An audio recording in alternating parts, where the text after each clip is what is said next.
कभी खाम तेल तो कभी गैस और अब सोने के वसी ज़खायर। जी हाँ बिल्कुल, तरबेला डैम में सोने के वसी ज़खायर की मौजूदगी का इंकशाफ हुआ है। इस बारे में आमिर रज़ा से बात करते हैं कि ये ज़खायर कितने बड़े हैं और इस बारे में क्या पेशरफ्त हो रही है।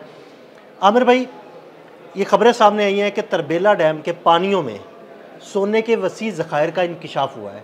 हमारे नाज़रीन को इन ज़खायर के बारे में बताइएगा। जी बिल्कुल, ये इंकशाफ नहीं है, ये बहुत पुरानी बात है। आपको शायद अंदाज़ा है कि पिछले दिनों KPK ने भी दरियाए सिंध के अंदर जो है वो कहा था कि आप सोना नहीं निकाल सकते हैं। मियाँ वाली के करीब भी जो दरियाए सिंध है वहाँ पे पाबंदी आयद कर दी गई थी। तो इसका मतलब है कि दरियाए सिंध में तरबेला दरियाए सिंध पर ही है। जी बिल्कुल। तो यहाँ पर पिछले 60 साल से कोई ऐसी चीज़ नहीं, यानी मिट्टी और रेत नहीं निकाली गई है। तो वो जो सोना अगर यहाँ तक बह कर आता है तो लाज़मी बात है कि डैम की सतह के अंदर भी मौजूद होगा। जी बिल्कुल। और इसका जिक्र कुरान में भी है। अब आप ये बात सुनकर हैरान ना होइएगा कि कुरान पाक में भी दरियाओं में पाए जाने वाले सोने का जिक्र मौजूद है। सूरह राद है, आयत नंबर 17 है। अगर आप मुझे इजाज़त दें तो उसका तफसीर उस्मानी से मैंने जो तर्जमा हासिल किया था मैं पढ़ के सुना देता हूँ ताकि उसमें कोई बहाम ना रहे। उसने आसमान से पानी उतारा तो वादियाँ अपने अपने अंदाजे के मुताबिक बह निकलीं और सैलाब ने झाग उठा लिया। और इन चीज़ों से भी झाग उठता है जिन्हें लोग आग पर पिघलाते हैं ताकि जेवर या सामान तैयार करें। अल्लाह इसी तरह हक और बातिल की मिसाल देता है, बयान करता है। बस झाग तो उड़ जाता है और जो लोगों को फ़ायदा पहुँचाने वाला है वो ज़मीन में बाकी रहता है। इस तरह अल्लाह मिसालें बयान करते हैं।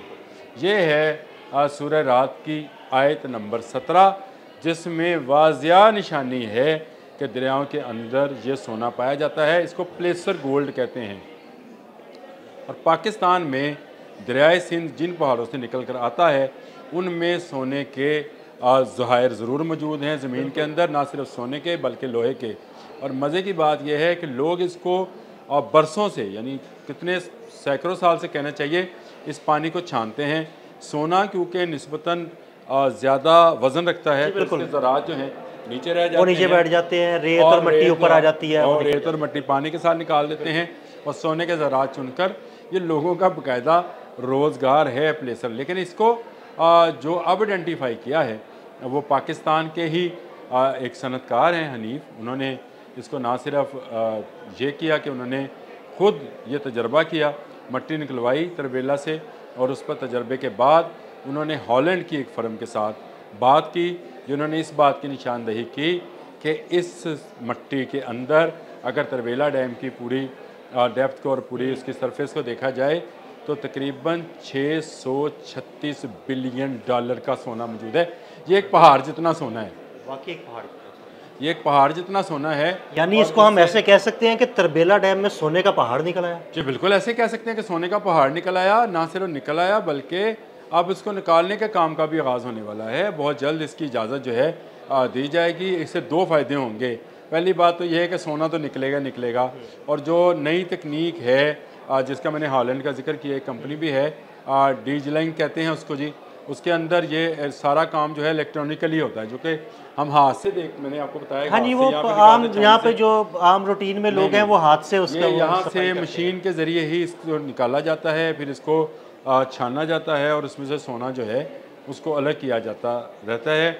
और मज़े की बात यह है कि इससे ना सिर्फ पाकिस्तान का जो कर्ज़ है वो उतर जाएगा बल्कि तरबेला डैम अगले 100 साल के लिए मज़ीद कारआमद हो जाएगा, बल्कि ज़्यादा गहरा हो जाएगा। यानी आप उसमें पानी की गुंजाइश ज़्यादा रहेगी कि जब आप मट्टी और रेत निकालेंगे तो पानी की गुंजाइश ज़्यादा, मट्टी और रेत निकालेंगे और उसको पानी के साथ साथ ही बाहर बहाते जाएंगे तो जो नीचे उसके सिल्ट जो उसको हम कहते हैं रेत और मट्टी की वो गहरी तय जो जम जाती है डैम्स के अंदर। इसीलिए डैम्स जो हैं आहिस्ता आहिस्ता आहिस्ता अपनी अफादियत को खोते चले जाते हैं, यानी इनका पानी करने का ज़हीरा जो है कम होता चला जाता है और उनकी डीसिल्टिंग की जाती है। ये डीसिल्टिंग ऑटोमेटिकली हो जाएगी जब ये इस काम का आगाज़ होगा। दरियाए सिंध में सोना मौजूद है। और मुझे डॉक्टर अब्दुल सलाम की बात याद आ रही है।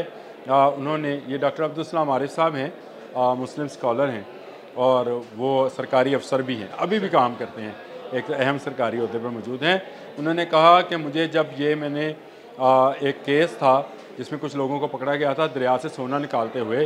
तो उन्होंने कहा कि मैंने ना सिर्फ दरियाए सिंध से रेत मंगवाई, बल्कि मैंने सूबा बाज़ार से जो है सुनियारों को, हाँ वहाँ को रंग महल सूबा बाज़ार को, उसको सुनियारों को बुलाया और उसमें से सोना निकाल के दिखाया उन्होंने मुझे कि वाकई इस रेत के अंदर सोना है। तो ये मुझे बताएं कि अल्लाह की आप पर कितनी मेहरबानी है। आपने बिल्कुल इसका आगाज़ जैसे किया था कि अल्लाह ताला ने आपको तेल और गैस के वसी ज़खायर फराहम किए, उसी तरह अल्लाह ताला ने आपको अब दरियाओं के अंदर सोने की मौजूदगी का भी पता दिया है। और आपको पता है कि दरिया सिंध के अंदर ये ज़राअत अगर तरबेला के पानी में रुक कर, तो डैम पानी को रोकता है जी हमेशा, बिल्कुल, और वहाँ रुकने के बावजूद भी वो डैम से निकलकर आगे दरिया सिंध में बह के आ जाते हैं। तो इसका मतलब है कि ज़्यादा होगा सोना, इसका मतलब है वहाँ कितना सोना होगा। तो इसीलिए उन्होंने ये अभी इब्तदाई अंदाज़ा है, ये तखमीना लगाया गया है कि इसमें 636 अरब डॉलर जो है उसका सोना मौजूद है। ये कमो बेश हो सकता है। देखिए सदियों से दरिया बह रहा है और ये तरबेला डैम बने भी 60-65 साल हो चले। तो इन 60-65 सालों में जितनी रेत और सोना नीचे बैठा है उसको छानना ये एक मुश्किल अमल होगा, काम करना मुश्किल आसान नहीं होगा। लेकिन अब क्योंकि बड़ी बड़ी कंपनीज ये काम करती हैं, जिस तरह से हमने कल एक किया था व्लॉग जिसमें उन्होंने बताया था कि समुंदर की तह में 12,000 फुट के नीचे जाकर फिर वहाँ जाकर ढूंढा जाता है कहाँ है, और तेल और गैस कहाँ से निकाली जा सकती है, कहाँ से नहीं निकाली जा सकती है। तो ये एक लंबा प्रोसेस होता है, लेकिन ये है फ़ायदे का प्रोसेस, क्योंकि इससे पाकिस्तान का वो तमाम कर्ज़ जो इस वक्त हम पर जो है एक बोझ बना हुआ है वो उतर जाएगा, सूद का खात्मा हो जाएगा और खुशहाली आ जाएगी। और फिर हम कहें कि खुशहाली आ जाएगी। अगर सोने में आपने खेलना है तो ये सूरह रात की जो आयत नंबर 17 में है, तो उसमें क्या चीज़ है, तो वो चीज़ है जो कि नीचे बैठ जाती है और उससे जेवर और सामान बनाया जाता है। 2 ज़रात ऐसे हैं जो कि इस रेस से भी वज़नी है। आप तो इस बात को ज़्यादा मुझसे समझते हैं, एक सोना है दूसरा लोहा है, तो ये दोनों पहाड़ों में मौजूद हैं। इसका मतलब ये है कि हमारे पहाड़ों के अंदर भी सोने के ज़खायर मौजूद हैं। देखें दरियाए सिंध जो है चीन के किसी कोने से निकलकर बहता हुआ पाकिस्तान में गिलगित बल्तिस्तान से और चित्राल से होता हुआ आता है। ये तमाम जगहों पर भी सोना छाना जाता है, मैं आपको ये बात बता दूं। और फिर ये अटक पे आता है, अटक से आगे मियाँ वाली, बाकी तो सारा आपको रूट पता ही है इसका दरिया का। इसमें अगर सोना मौजूद है तो तरबेला में पहाड़ मौजूद है। आपकी लफ्ज़ बिल्कुल ठीक हैं कि अगर इस तरह से बहते हुए पानी के अंदर सोने के ज़रात हैं, तो जो 60 साल से पानी रुका हुआ है, जहाँ पे मुसलसल रेत बैठती जा रही है, रेत और सोने के ज़रात, अब तो ये कहना चाहिए कि मुसलसल सोने के ज़रात जो हैं वो बैठते रहे हैं। वहाँ से अगर निकाले जाएंगे तो पाकिस्तान में कितनी खुशहाली आएगी ये आप समझते हैं। पाकिस्तान की पर कैपिटा इनकम जो है वो कहाँ से कहाँ चली जाएगी। और पाकिस्तान अगर कर्ज से निजात हासिल कर लेता है तो ये दुनिया के तरक्की याफ्ता ममालिक में बहुत जल्द शामिल हो सकता है, जिसका हमें कभी इम्कान है कि मौजूदा रजीम जो है ये इसी काम पर लगी है, तभी कुदरत उसका जो है मुसलसल साथ दे रही है। कहीं से गैस, कहीं से सोना, कहीं से तेल बरामद हो रहा है, तो ये पाकिस्तान के लिए एक खुशखबरी है। बहुत शुक्रिया भाई। हर गुजरते दिन के साथ एक नई खुशखबरी, तेल, गैस और सोना। आमिर रज़ा ने बड़ी तफसील के साथ आपको बताया कि दरियाए सिंध में तरबेला डैम में कितना सोना हो सकता है और ये पाकिस्तान के किस काम आएगा। अदील अहमद और आमिर रज़ा को इजाज़त दीजिएगा। अल्लाह हाफ़िज़।